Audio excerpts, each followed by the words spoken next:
A ver.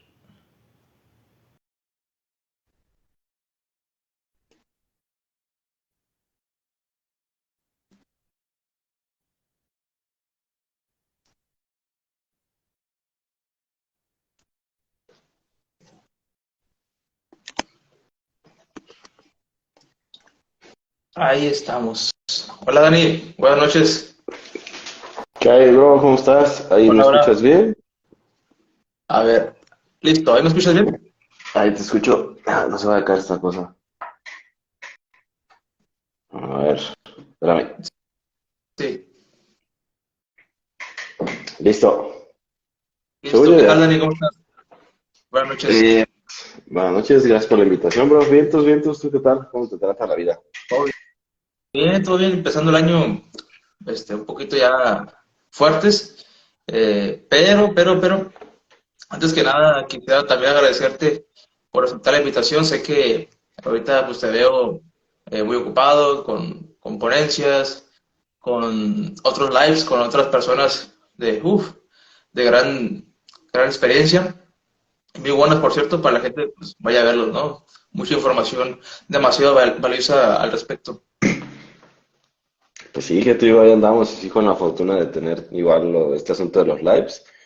Eh, Tratar de continuarlos, porque no me dejarás mentir, es una labor adicional y no siempre sencilla por la preparación del tema y lo que tú quieras, más aparte de las labores de trabajo regulares, pero siempre un gran gusto poder compartir de todos estos temas.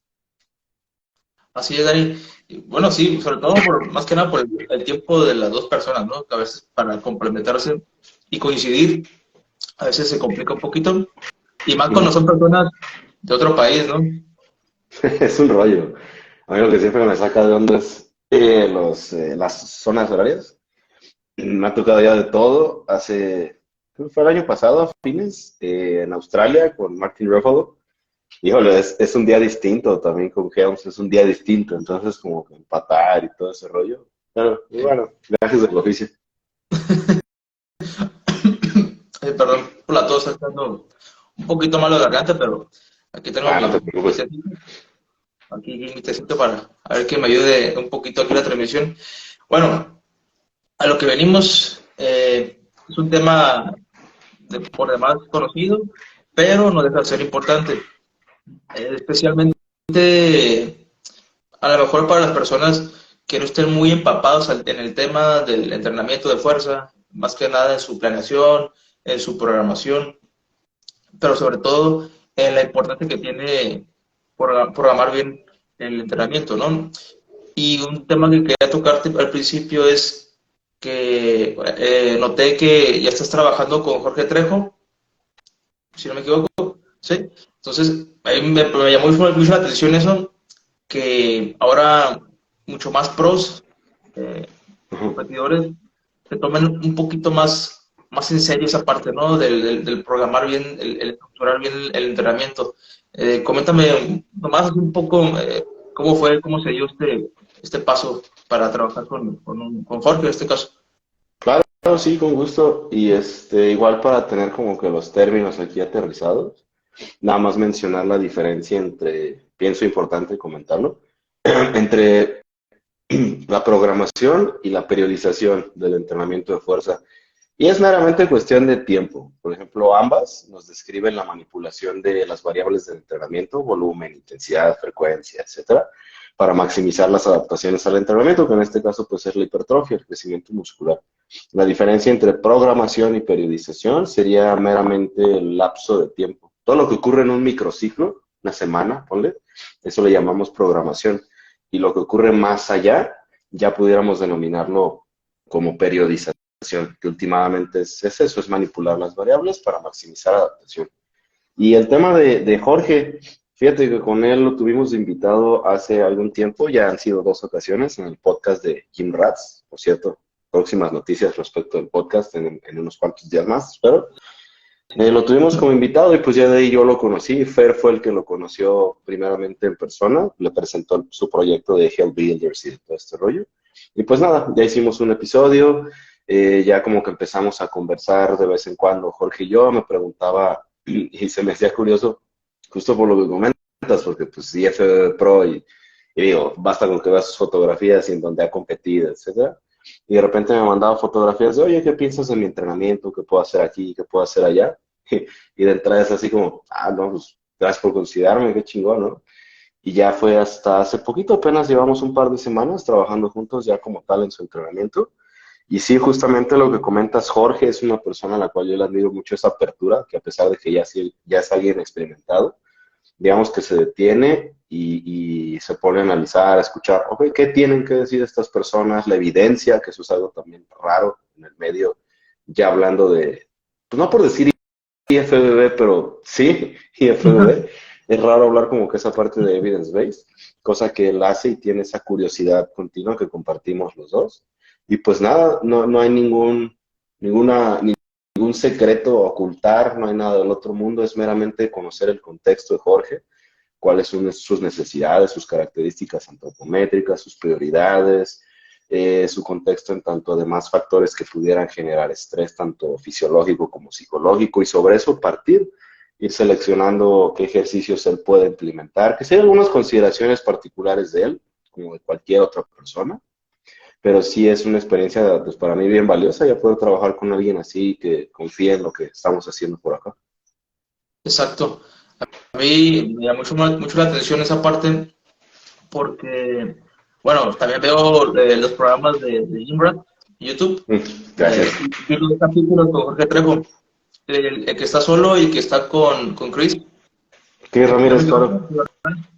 Y comentaba con amigos el cómo se va implementando cada vez más, ¿no? Esta parte de la evidencia, de la ciencia, ya aterrizándolo allá al entrenamiento, ¿no? Y no sé, me gustó mucho el capítulo, la verdad, creo que es de mis favoritos, por cómo se dio estos dos polos, ¿no? Ustedes, don Fernando, Ángel, tú, Dani, y de este lado de Jorge y Chris, que son, pues a lo mejor un poquito más, no sé cómo decirlo, pues de este lado ya de que tienen más tiempo quizá en el medio del deporte, del bodybuilding, me gusta mucho, la verdad. Entonces, eso es un tema, no sé, creo que en unos años va a llegar algo muy lejos, aquí hablando de México, tanto preparadores, competidores, esto le viene muy bien al deporte. Totalmente, y eso es algo que hemos conversado también con otros colegas, que pues en México somos raros.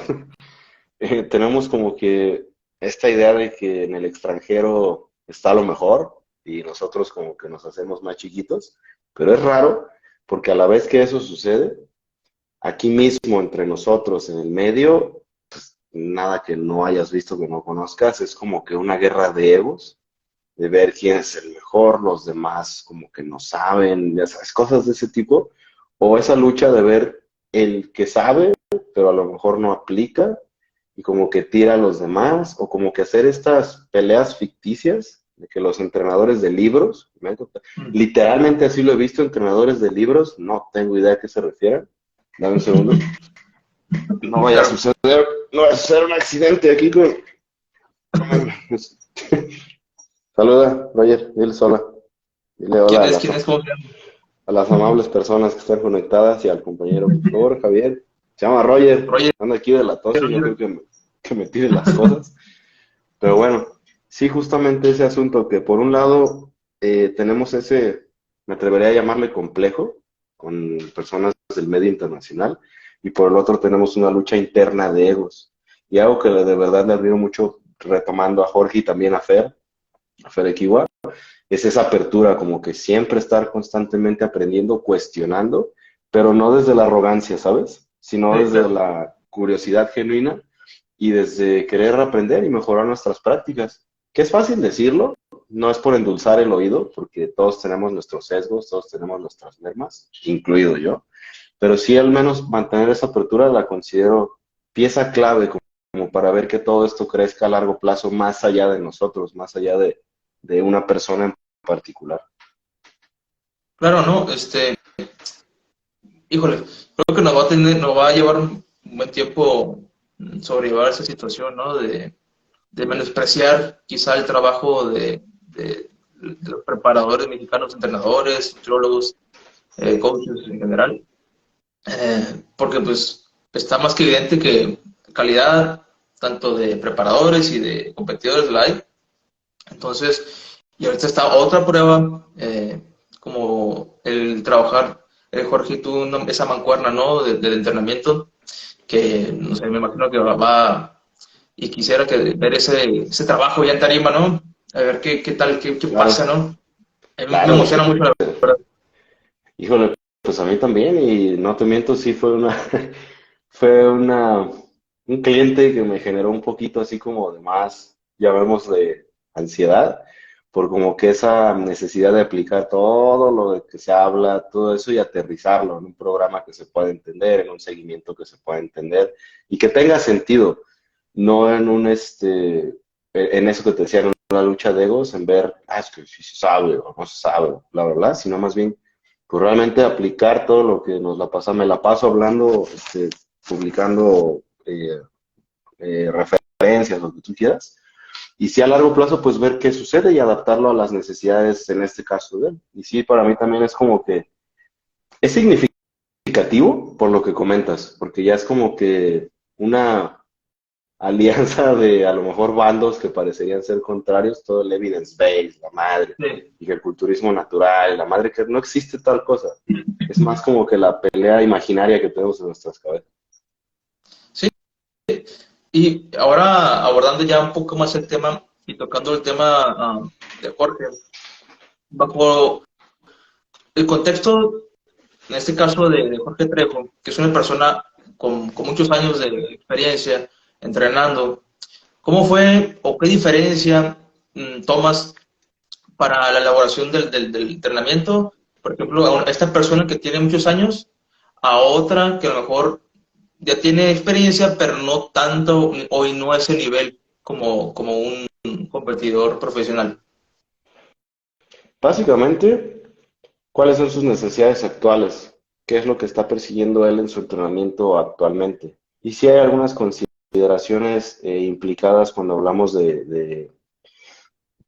perdón, de ayudas exógenas, como que Ujú. quizás por cuestiones prácticas y por el tamaño de Jorge también, es más lo que yo me arriesgaría en implementar cargas altas con él, dígase 3, 5, incluso 6 reps, que sería lo que típico, ¿no? De cargas altas, moderadas y ligeras, pero aquí no tiene mucho sentido porque no quiero arriesgarme a lesiones, no quiero arriesgarme a nada que comprometa una carrera competitiva a largo plazo y también por la retroalimentación que él me puede llegar a hacer, de que a lo mejor no siente esa conexión con sus músculos por debajo de 8 reps y está bien, no tengo necesidad de casarme con, no, es que, mira, yo he visto que tenemos que poner cargas altas, que conviene un porcentaje. Claro, y tiene mucho de cierto, pero hay que adaptarlo a. Lo que sí seguimos buscando es lo que cualquier otro individuo, suficiente volumen, con suficiente proximidad al fallo, buscar esa sobrecarga progresiva y gestionar su fatiga. Es exactamente lo mismo. En donde hay diferencias es en los tipos de carga que empleamos, los ejercicios como tal, los medios que empleamos para estimular y en la tasa de progresión, porque pues son muchos otros más factores. Y ya cuando hablamos de alguien con un desarrollo, pues vaya que considerable, ya se vuelve un poco más difícil, pero sí, personalmente creo mucho en mantenerlo sencillo. Eh, Detallando un poquito, no estamos empleando técnicas de intensificación, por ejemplo, excéntricas, biseries, triseries, drop sets, major reps, al menos por ahora. La verdad es que no tiene mucho sentido implementarlas porque me interesa comenzar con una base sólida de estas variables de entrenamiento. Posteriormente, quizás, sobre todo en cuestión de practicidad y ahorro de tiempo, quizás biseries no competitivas, cosas de ese tipo, o a lo mejor reintroducir movimientos que le generaban cierta molestia en alguna articulación, pudiendo emplear excéntricas como una reintroducción. Pero de ahí en fuera no es nada como lo que se suele ver en algunos medios, que son rutinas, así como de prensa, primero 10 así a esta apertura de los hombros, después otras 10 así, después con los pies así, y después vas a aguantar 5 y después vas a subir en 3. Pues mira, a lo mejor en el papel, para alguien fuera del medio se puede ver como algo muy avanzado, como que, oye, ¿por qué 5? No debe haber algo ahí, un secreto. Y Exacto. te pueden dar el argumento también, es que ya en una persona avanzada tienes que llevar más hacia allá, hacia ese punto de quiebre. Cabrón, espérame. ¿Por qué? Porque hay cierta farmacología que puede incluso repercutir en en la recuperación de la persona, que puede dormir menos, que puede tener taquicardias, y le estás poniendo todavía más proximidad al fallo, le estás poniendo todavía más volumen, como que resulta contraproducente. Entonces es básicamente saber qué variables estamos gestionando, por qué, y a partir de ahí mantener la cabeza abierta en tanto a la tasa de progresión, que sí, que no, y más que pensar, o otra cosa que se me viene a la mente, más que pensar en ejercicios, en funciones de los músculos. Por ejemplo, me interesa, ¿qué te puedo decir? Para el desarrollo de tríceps me interesaría tener una extensión de codo en donde el hombro esté neutral y otro donde esté por encima de la cabeza para la cabeza larga del tríceps, mayor elongación. Y listo. ¿Cuál utilizamos? Pues de entrada, la que pudiera generar menos molestia a lo mejor sobre la articulación del codo en este momento. Y sobre eso ir analizando. No es nada demasiado exorbitante ni extravagante. Claro, y tocas ahí un punto importante, ¿no? Cuando, o sea, como siempre escuchaba de una persona con ayudas exógenas, con farmacología, debes entrenarlo un poco más intenso, llevarlo más allá del fallo, ¿no? Siempre, todos los entrenamientos, intensos, intensos, heavy duty, Uh -huh. todos los métodos de intensidad que quieras, drop set, biseries, circuitos, no sé, por el tema de que, está usando farmacología. Entonces, él puede resistir un poco más el entrenamiento intenso. Entonces, a tu experiencia y sabiduría y conocimiento, ¿qué tan cierto es esto? Mira, en términos de farmacología, la verdad es que estoy muy corto. No sería la persona adecuada para responderte, pero lo que sí te puedo decir es que la idea general es que una persona que emplea farmacología es Superman, se va a recuperar Sí, de todo. Pero ahí empiezan algunas exacto. consideraciones como ¿qué farmacología?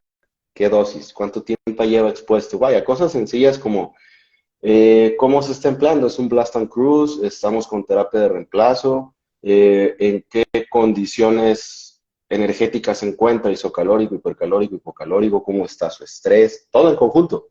No nada más porque esté la farmacología presente, pum, ya le vas a atiborrar de volumen, atiborrar de técnicas de intensificación que la mayoría resultan redundantes y poco interesantes. La verdad es que no. Y también depende, por ejemplo, no siempre se emplean las mismas dosis. Y algo que a mí me interesa es la retroalimentación. Comenzar con algo, con un punto de partida, sí partiendo la evidencia metaanalítica, pero sabiendo que esa evidencia es para la mayoría de las personas y que probablemente en este contexto no estamos hablando de la mayoría. Con eso en mente, ya comenzar con cierto volumen e ir observando. ¿Hay tasa de progresión? Sí. Ok. Y por tasa de progresión me refiero a sobrecarga progresiva, en donde pudiéramos observar mayor volumen de la carga, es decir, está sacando más repeticiones con un mismo grado de esfuerzo, o a lo mejor está incrementando la carga a mismas repeticiones con el mismo grado de esfuerzo. Eso quiere decir que la sobrecarga está funcionando, es decir, el entrenamiento duro, ¿para qué le muevo? Si no, si hay como que, ¿cómo le llaman? Fricción, y que a lo mejor no existiera progresión, ok, sin lugar a dudas se puede incrementar el volumen, pero de forma modesta y solo en ese ejercicio en donde estamos, entre comillas, atascados. No es un requisito, al menos yo no lo veo así, pero sí necesito más retroalimentación y necesito ir viendo qué sucede. Pero no partí con eso en mente, ¿sabes? De que, es que es un culturista ya avanzado, farmacología de por medio, a morir. Exacto. No, porque oye, a pesar de ser un culturista profesional experimentado, existe más vida allá del entrenamiento. También hay cargas psicológicas, hay cargas emocionales, hay cargas que los propios fármacos suscitan sobre el cuerpo. Entonces no puedo simplemente exigir a tope todo el tiempo, porque detrás no es sustentable y ni siquiera significaría mayores ganancias.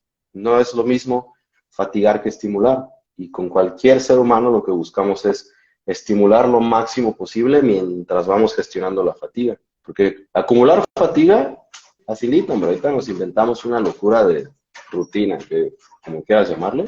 Pero eso no significa, aunque estés molido al otro día, que a largo plazo vas a tener mayor adaptación hipertrófica. independientemente de la persona. Exacto. Y eso, o sea, es un punto como clave, ¿no? Porque quizá en la mente de muchas personas es como, tengo que amanecer demasiado adolorido al siguiente día, no sé, vamos a llamar un entrenamiento de pierna, tengo que terminar casi en silla de ruedas para Ujú. sentir que fue un buen entrenamiento, ¿no? Que fue una buena rutina, porque metieron igualmente muchos métodos de intensidad, igual drop sets, el tempo, manejar diferentes tiempos de la repetición. Entonces, está cómo hacerle saber a esa persona o cambiarle el chip, ¿no? De, oye, a ver, espérame, estás entrenando, ok, entrenas muy fuerte, claro que sí. Y todos los días te entrenas, al siguiente día me parece imposible de moverte, ¿no? Pero cómo Ujú. hacerle ver esa parte, ¿no? Lo importante es estimular correctamente el músculo y no aniquilarlo, ¿no? Pienso que hablando desde lo más esencial, como que de algo que nos ayuda a todos a comprender, pues a qué estamos yendo al gimnasio, de oye, ¿a qué vas a estimular? ¿Por qué? Porque necesitamos estimular para generar una disrupción del estado de equilibrio de la homeostasis, en este caso del sistema muscular, más no exclusivamente. Y esa disrupción tiene un costo de fatiga, necesitamos gestionarlo. Eso lo hacemos mediante la recuperación, y la recuperación, pues es obviamente cuando volvemos a estimular, y también factores nutricionales y factores de descanso, factores de gestión del estrés, etcétera. Entonces lo que buscamos es, si estábamos en este punto inicialmente, después de la recuperación, estar por encima, alostasis, un nuevo punto de equilibrio más elevado, y esencialmente, pues eso es el entrenamiento físico. La cosa es cómo manipulas para que eso suceda a lo largo del tiempo. Lo que hay que entender para cualquier persona es que fatiga no es sinónimo de estímulo. Más bien es un subproducto, dijera por ahí Jay, que es el enemigo, la fatiga. Y efectivamente, cuando tenemos esa mayor acumulación de fatiga, sí en el momento lo percibes como, pues, qué padre entrenamiento, ¿no? Apenas si puedo moverme, estoy muy cansado, pero eso no significa mayor adaptación a largo plazo. Y ese es como que el mayor cambio de switch. Y es engañoso, porque las personas entonces se van con un pensamiento binario. Entonces hay que entrenar ligero. No, Ujú. porque realmente llevar series a un RIR 2, 3, 1 y hacerlo repetidas ocasiones manteniendo una técnica pristina es muy difícil y no necesitas realmente estar preparado para ello. Y eso es curioso también y es contraintuitivo. Por ejemplo, si tuviéramos una biserie de sentadilla, luego press de prensa y luego extensión de rodilla, sí en el momento qué difícil se percibe, pero curiosamente cada una de esas series es de menor calidad y de hecho son peores esas series, así solo hubiéramos hecho series de la sentadilla y listo. Pero en el momento Sí. se percibe como pues qué difícil, ¿no? No me aguantas una rutina de pierna. No es la finalidad, no es la finalidad así como, perdón, fatigar a tope, porque aparte, ok, cuando suscitamos mayor grado de daño muscular, ¿qué sucedería si lo observamos a nivel molecular? A nivel molecular veríamos que, ok, sí va a haber un incremento en la síntesis de proteínas miofibrilares, pero eso no es sinónimo de proteínas contráctiles. Y aparte estamos hablando de que ese daño muscular tiene que ser reparado y esa síntesis primera después del entrenamiento está destinada a reparar el daño. Y hasta que vuelve otra vez a incrementar la síntesis, después de unos cuantos días, semanas, ya estaría enfocada a la hipertrofia. El punto es, ¿por qué estamos haciendo eso?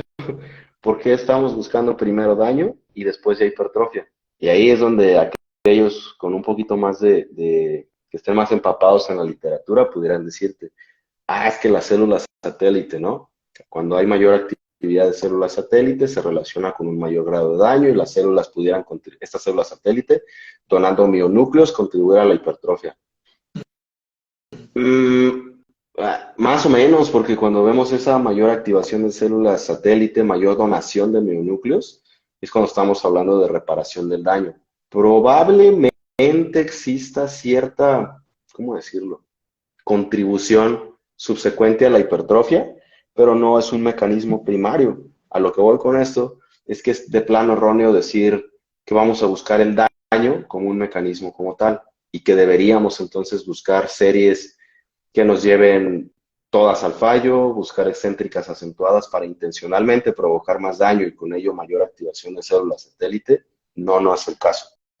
Realmente es muy simple y pienso que como es tan simple, resulta difícil de vender. Sí, Proximidad al fallo, suficientes series, gestión de la fatiga, sobrecarga progresiva y hacerlo de aquí a la infinidad. Ese es el asunto. Entonces, volvernos locos con la minucia, con los detalles que sí son súper interesantes. A mí me encantan todos esos temas, sí, pero no significa que todos tengan una aplicación práctica al nivel que lo tendría, por ejemplo, la cantidad de trabajo, etcétera. exacto, ¿no? Y a fin de cuentas, realizar un volumen de entrenamiento que te permita hacerlo durante varias sesiones, ¿no? Porque si llegas a este nivel de intensidad tan alto en una sesión, la segunda sesión quizá no sea igual, la tercera tampoco. Entonces, tus entrenamientos quizá no los hagas a la misma intensidad siempre, pues, y el volumen va a disminuir, total. Entonces, eso es muy importante, ¿no? Que a la larga te permita realizar los entrenamientos y progresar correctamente. Eso es lo más, la acumulación, pues, va a ser lo más muy importante a la hora para buscar la hipertrofia, ¿no? Ese es un gran tema porque, ok, es difícil cuantificar la hipertrofia, es muy lento el proceso. No podemos Sí, solo depender de la báscula, no podemos solo depender de lo visual, no podemos depender solo de perímetros. Entonces, ¿cuál es un indicador, un buen proxy de que efectivamente estamos acumulando proteínas contráctiles? El rendimiento. Porque si observamos la tasa de adaptación entre adaptaciones neurológicas y adaptaciones morfológicas, vemos que a primera instancia, cuando una persona comienza a entrenar fuerza, las primeras adaptaciones que explican el incremento en la producción de fuerza son adaptaciones neurológicas. Subsecuentemente, conforme esas adaptaciones van teniendo una meseta y sigues observando un incremento en la producción de fuerza, lo que puede explicarlo es que hay mayor masa muscular. Entonces, estar prestando atención al rendimiento es una pieza clave y justamente esa sobrecarga progresiva. La bronca es que si empiezas a meter cantidad de ruido entre técnicas de intensificación, entre que no sabemos cuánto estamos haciendo, entre que cada día cambiamos lo que estamos haciendo, va a ser virtualmente imposible observar esa sobrecarga. Y a lo mejor los datos pudieran estar maquillados, pudieran estar inflados, o pudiéramos caer en el clásico es que estoy estancado. Como sabes, qué volumen realizas, cuál es la proximidad al fallo, cómo gestionas tu fatiga, cómo tú tienes ese dato exacto de que estás estancado, qué se entiende. Es que ya no le he subido peso a la sentadilla. ¿Para cuántas reps estás trabajando? ¿Tu técnica está estandarizada? Ese día en que notaste una merma en el rendimiento, hubo una mayor situación de estrés, has tenido angustia emocional, no dormiste bien ese día. Tantas variables. Cuando le metemos todavía más, pensando en que es necesario, híjole, ¿qué te puedo decir? ¿Cómo entonces vamos a observar, no? Si tenemos todo ese ruido de por medio. sí. Y sobre el tema de los métodos de intensidad, ¿en qué momento consideras tú que sí se pueden aplicar de manera correcta en un entrenamiento? O sea, ¿en qué momento tú consideras que es momento de utilizar esto, no sé, una super serie, el drop set, las excéntricas, acentuarlas más? ¿Cómo consideras eso? Habría que ver qué técnica. Por ejemplo, biseries, triseries no competitivas, las primeras biseries no competitivas, pudiéramos pensar en una biserie de press de pecho y jalones dorsales. Sí, No son competitivas, es decir, no estamos empleando el mismo grupo muscular. Hay algunas otras que emplean un movimiento superior e inferior y hay muchas formas de dividirlo. Pero ¿cuál es la finalidad? Eso es algo que entender. La finalidad no es promover más crecimiento cuando empleamos biseries o triseries. La finalidad es ahorrar tiempo. Porque lo que harías es, por ejemplo, si haces press de banca y después jalón para dorsales, lo haces sin descanso. Y la idea es que cuando llegas al jalón, no repercuta lo que hiciste antes en pectorales. Y al no ser competitivas, esa es la finalidad de una biserie. La exacto. finalidad de drop sets es acumular volumen.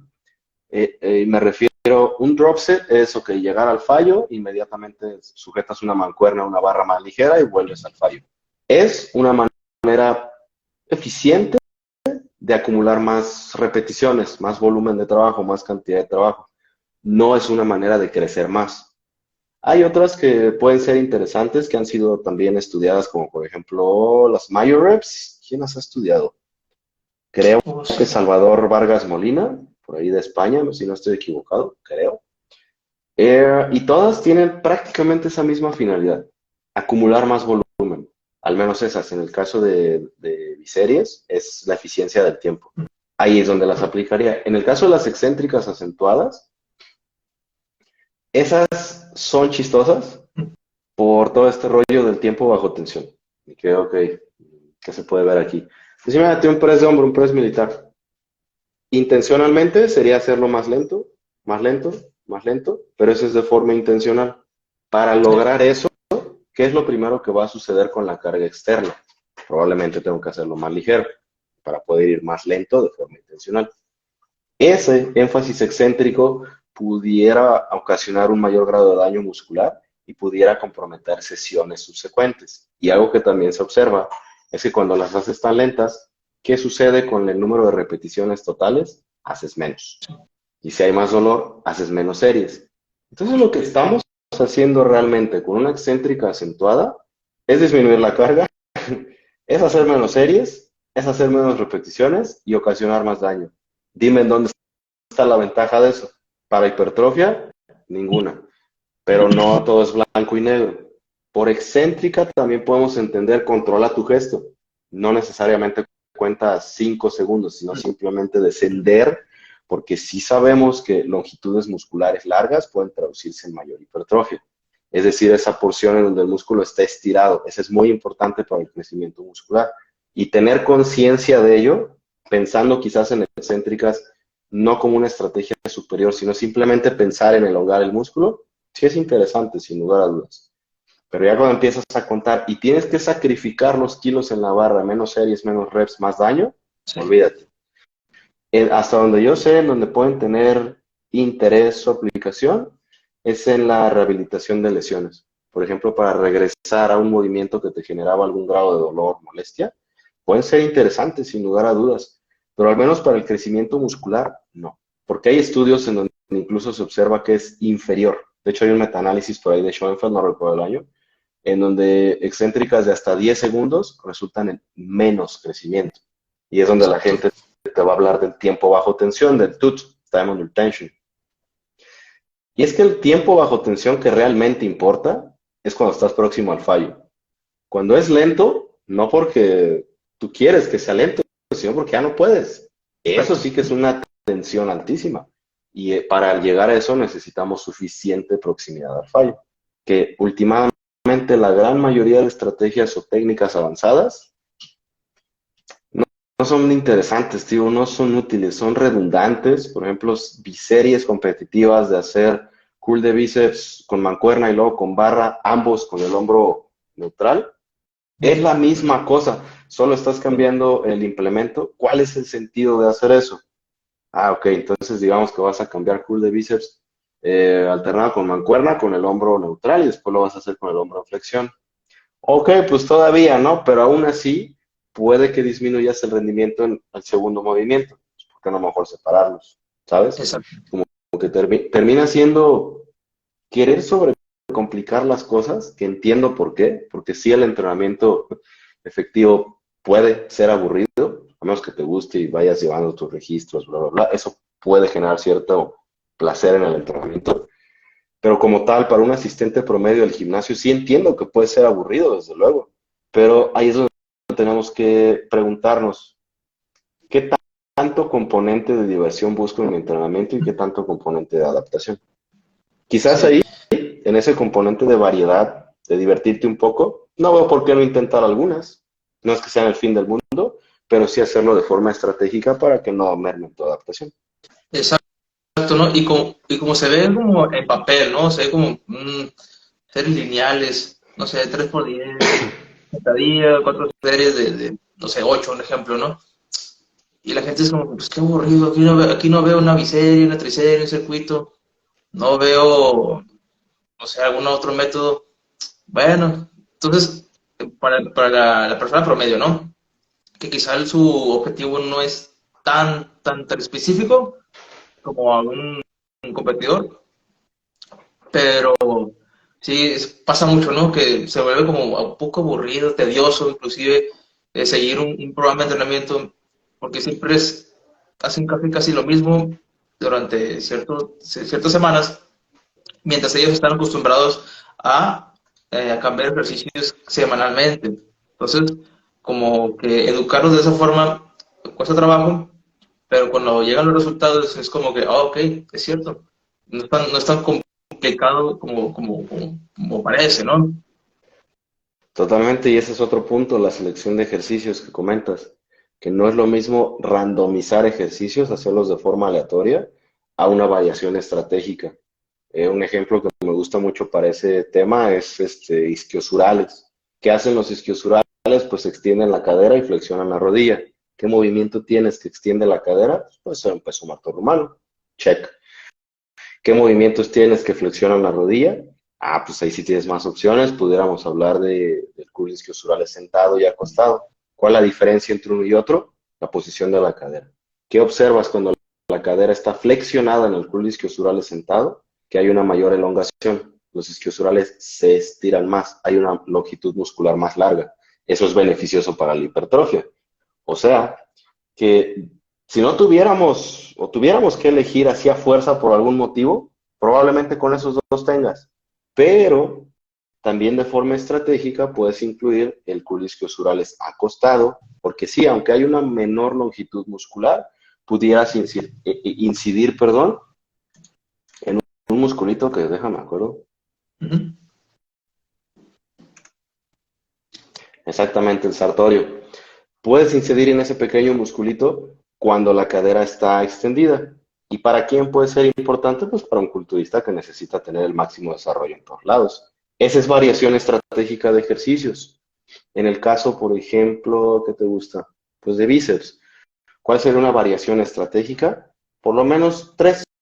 Uno en donde tu hombro esté neutro, Uh-huh. uno en donde tu hombro esté flexionado y uno en donde tu hombro esté elongado. ¿Ok?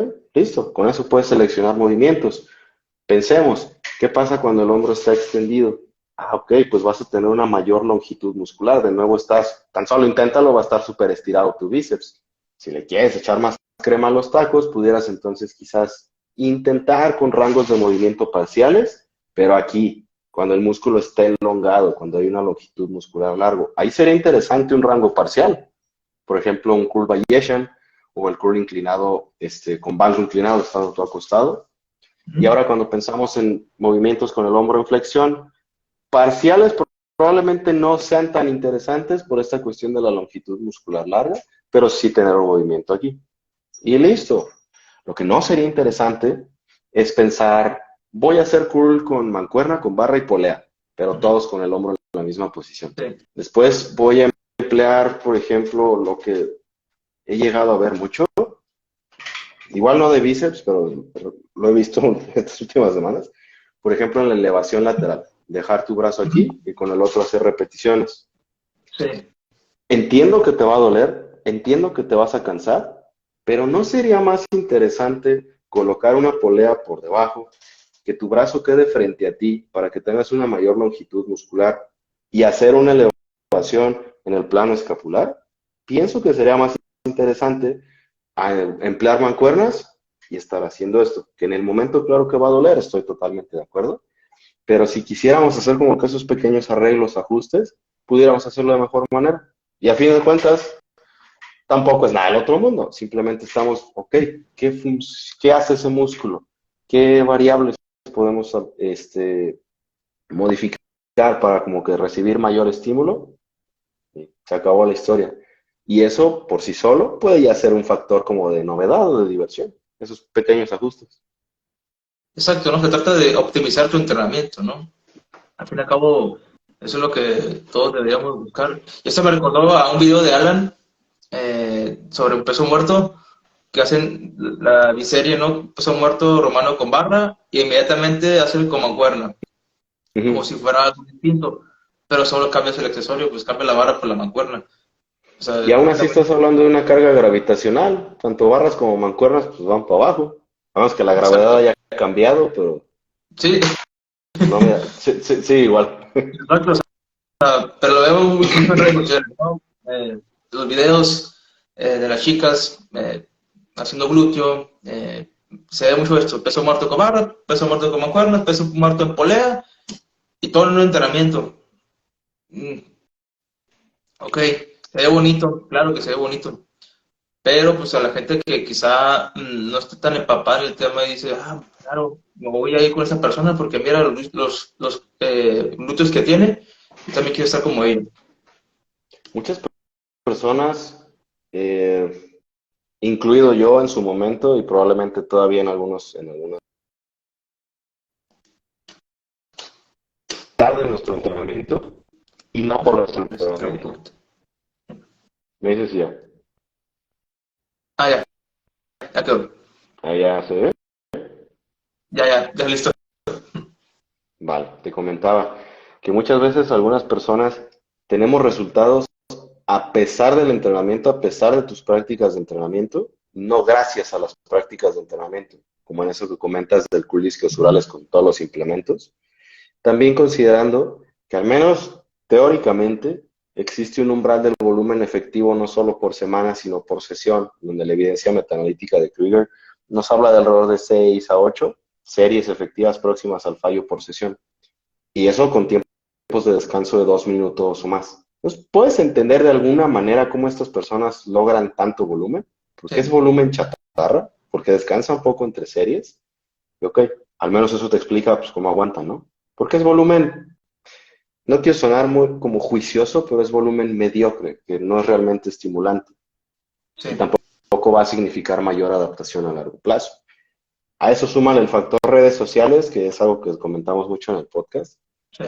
que, por ejemplo, en esos videos, pues ves a la chica en cierta toma muy específica, en donde se ven los glúteos más grandes, y ok, qué bonito, ¿no? Qué bonito por los likes o lo que tú quieras, pero puede ser mala información, porque vas a tener personas que creen que gracias a ese entrenamiento esos fueron los resultados, cuando no es el caso. Más bien esos fueron los resultados porque tú no sabes si la chica trae media farmacia encima, porque no sabes cuánto tiene entrenando, porque no sabes si realmente entrena así Ujú. o si solo lo hizo para un reel. Entonces, esa es la bronca de las redes. Sí, totalmente de acuerdo contigo. No vemos o no sabemos el trasfondo de la persona, del video. No sabemos si siempre entrena así, si está usando farmacología, cuántos años tiene entrenando, obviamente, qué la llevó a tener ese cuerpo, ¿no? Que al fin y al cabo son las bases del entrenamiento. Dani, me gustaría una pregunta. Esto va más que nada dirigido como a las personas que quizá van iniciando y no están tan empapadas en el tema, digan, pues, ¿cuántas series totales por sesión puedo realizar, no? Entonces, en un rango que tú consideres, ok, tú, esa persona principiante intermedia, ¿cuál sería el rango recomendado de series por sesión? Claro, de acuerdo a, te digo, la evidencia metaanalítica de James Krieger, que es un Sí. metaanálisis hasta donde yo sé no publicado, le llaman in-house, él encontró que alrededor de 6 a 8 series por grupo muscular por sesión, siempre y cuando descansemos al menos 2 minutos, es un buen Ujú. punto de partida. Claro, tú puedes tener gente que hace más, gente que hace menos, pero ese es como que un número que solemos utilizar para guiar nuestra toma de decisiones, porque más allá de eso, claro que lo puedes hacer, pero ya estás hablando de un volumen no estimulante, estás hablando de más fatigante que estimulante. Simplemente te va a ensuciar más la cocina y no vas a preparar más platillos. Entonces, pienso que si alguien hace más de... ¿Para qué? ¿Cuál es la finalidad? Más allá de cansarse.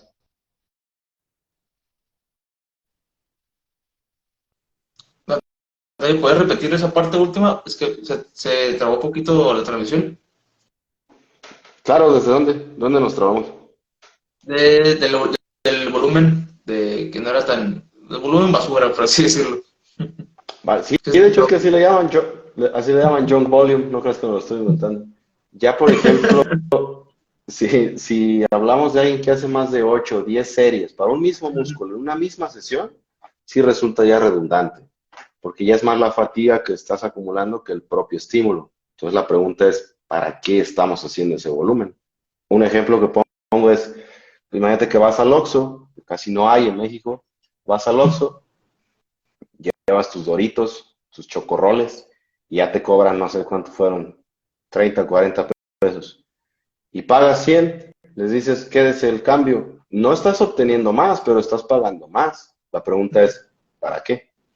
Sí, sí, claro. Más claro no puede estar, ¿no? Dani, ya para finalizar y ya dejarte descansar, porque ya es un poco tarde No te para ti, preocupes. sí me gustaría comentarte que, bueno, a raíz de todo esto, ¿no? Del podcast y de la información que sube Fernando, que sube Ángel, eh, Alan, pero otras personas, ¿no?